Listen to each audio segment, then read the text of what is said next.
Red Table Talk is a show created by Jada Smith, her daughter Willow Smith, and her mother Adrienne Banfield Norris, and has officially been canceled after 5 seasons. The show had 3 generations featured, which played a major role in the show's dynamic atmosphere.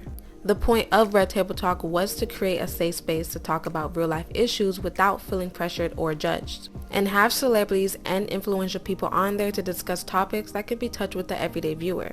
They kept the show authentic, and their empathy and tears and laughter, it was a show that genuinely started off really good. But as time went on, good things don't always last if you don't check the room. Although Red Table Talk's cancellation isn't because of Jada, but because of Facebook, aka Meta, in which they decided that they wanted a shake-up and Red Table Talk just wasn't in their priority anymore. But that should be the least of their worries. Red Table Talk is actually what helped to taint the name of the Smith family and an array of tumultuous actions to occur. In other words, it's what caused Chris Rock to get his ass slapped. Red Table Talk started off really good. They had various celebrities on there that opened up to allow viewers to see who they were as a person. They discussed sensitive topics that created a safe space and atmosphere. Jada, her mama, and Willow were very empathetic to the guests that they had. They didn't judge nor question any of the guests in an uncomfortable manner, which did allow viewers to see and feel the authenticity of the show, while also discussing controversial topics. One of the most notable topics that they discussed, and the most popular, was definitely the Jordyn Woods situation. If you guys don't know what happened, which I highly doubt, Tristan Thompson and Jordyn Woods were at the same party, and at the end of the party, Tristan decided to kiss Jordyn. Once the Kardashians found out, they basically went on a hate tour and tried to bring Jordyn down and paint her as like a home-wrecking heifer. But there isn't really much of a home to wreck, but they basically bullied Jordyn and allowed the media and their fandom to bully her too.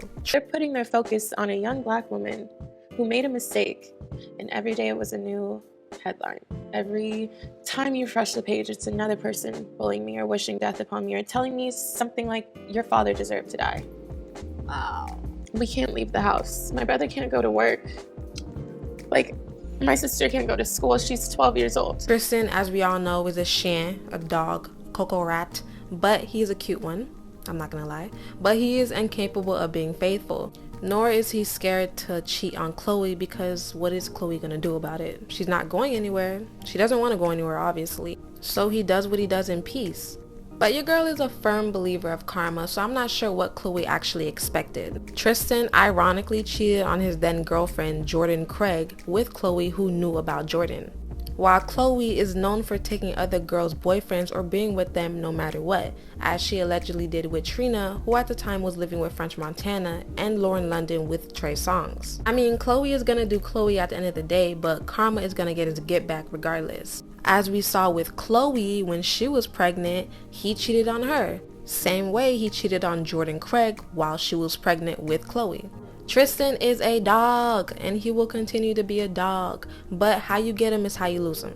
But back to the topic, in order for Jordyn to clear up her name, she went on Red Table Talk to explain her side of the story. Luckily for Jordyn, the Red Table Talk was a perfect place to clear up her name, as Jordyn's dad worked on the set of Fresh Prince of Bel-Air, and she's well acquainted with the Smith family, who, of course, as we know, is someone the Kardashians know better than to mess with. I'm no homewrecker. Right. I would never try to hurt someone's home. Right. Especially someone that I love. Right. And someone who I've seen has a beautiful daughter. I never was try to steal someone's man. I don't need your situation. I really just hurt so many more people by not telling the truth. Do you feel as though you are the reason why Tristan and Chloe are not together? I know I'm not the reason that Tristan and Chloe are not together. This interview was a stepping stone that allowed Jordyn to be the graceful woman that she is today. Her speaking her truth and thoroughly explaining what happened did create a fallback in the media that helped reestablish her image. We know the Kardashians are messy, and during this period looked very vengeful towards Jordyn in a situation that wasn't 100% her fault. The Kardashians attacked her, and in the end they lost the battle because we saw a victim whose name was being tarnished, all because of an unfaithful man that Chloe continues to choose to be with. Jordyn was really able to rebrand and build her name off this situation with the help of the Smith family. Then Jeanette McCurdy, who appeared on the show to discuss her book, I'm Glad My Mom Died, and openly discussed the abuse her mom invaded her with and how that affected her future relationships and livelihood. From her mom encouraging her eating disorder and while also playing her character Sam on iCarly, in which her character was constantly overeating as part of the show's gimmick, it played with her mental as her character was always forced to eat on camera while she was battling an eating disorder in her personal life. Willow reminded me, she said that your character on that show was obsessed with food. Loved food. It was so confusing at the time. Right. Being caught up in anorexia or binge eating disorder or bulimia, and then while playing this character who's like slinging a fried chicken leg, like beating people with a ham sandwich. It felt like my life was mocking me in a lot of ways. And it was... And also discussing how her mother's words regarding male and women did affect how she viewed male and female relationships, and how she had to heal that side of herself with her co-star Miranda Cosgrove. As you can see, Red Table Talk was a compelling show and a really great idea. At least it started off that way, but things took a turn for the worst. The problem with Red Table Talk was they just didn't know how to shut the fuck up. The point of Red Table Talk was to sit down and have a conversation. That's what they sold, a conversation to the public. But in the midst of their conversations, they just talked a little bit too much. My first sexual experience was amazing. I wouldn't say amazing like, oh, you know, but like, I remember Gammy saying to me, oh, I wish I could be there to hold your hand. That's going to be terrible. Ooh. Yeah. I remember her telling me that. Mine was. Because hers was that terrible. That was my experience. Damn. It was very painful and... and mine wasn't. It actually was like... A revelation. It was like, okay, yeah, right, you know. But I also came into it differently. My grandmother taught me about self-pleasuring because she wanted me to know that that pleasure was from me. Exactly. She didn't want me to fall into the hands of a man, and if he gave me pleasure, to think that that was him. And she taught me at 9. Right? Yeah. At 9. I had... Why Jada decided to say that to the world, I will never know. But look at the girl's face when she said that. Shawty was in disbelief, but she was not about to mess that situation up. And Willow looking like she wanted to say something, but I'm glad she didn't. But the things of this nature are stuff that you actually have to keep to yourselves. Especially sensitive topics regarding your coochie. Keep it to yourself. Just keep it to yourself. How you nut before puberty is how you nut, my love. But at the end of the day, this is why you gotta keep information like this to yourself, because now the public knows and they won't hesitate to use that info against you. And that brings me to the main topic of this video, the entanglement. Now when it comes to Will Smith and Jada's marriage, Will ultimately became the victim and the emasculated man at the hands of Jada, and it all played out because of Red Table Talk. Now I actually made a video on this before for my first ever YouTube journey, and my feelings are still the same, but if you want to check out your girl's first beginning videos, please do. But for a brief breakdown, August was Jaden's friend and was dealing with a lot in his personal life. His health issues and abusing drugs, he saw a helping hand in Jada. He was even a guest on the show and they spoke about their relationship before things went sour. Regardless of what you may or may not think of Jada, she is actually an empathetic person and decided to take him under her wing. The situation soon turned into an actual relationship, but August's feelings grew stronger than he imagined that Jada really couldn't fulfill for him. August released a song about their relationship and even did a tell-all interview with Angela Yee, spilling the details on how Will gave him his blessings to mess with Jada. I don't really have a choice but to express my truth. I actually sat down with Will and had a conversation due to the transformation from their marriage to life partnership that they've spoken on several times, and it, not involving romanticism. He gave me his blessing. After this interview, Will and Jada were the talk of the town, and they honestly had no choice but to address it. The interview led Black Twitter to add a new word to their dictionary: entanglements. The interview wasn't bad, but it did everything but help the situation. Will became a laughingstock while Jada became a villain. Even though Will and Jada were broken up as confirmed by themselves, it still wasn't an excuse in the eyes of the public. Cause it wasn't really just the August situation that people didn't like about Jada. That whole ordeal was just the icing on the cake. It was really the previous stuff that Jada stated before that made the situation worse. She's spoken about their sex life, even though she didn't actually say anything wrong. She was implying that Will didn't satisfy her anymore, which isn't an uncommon thing to talk about considering the majority of married couples deal with that.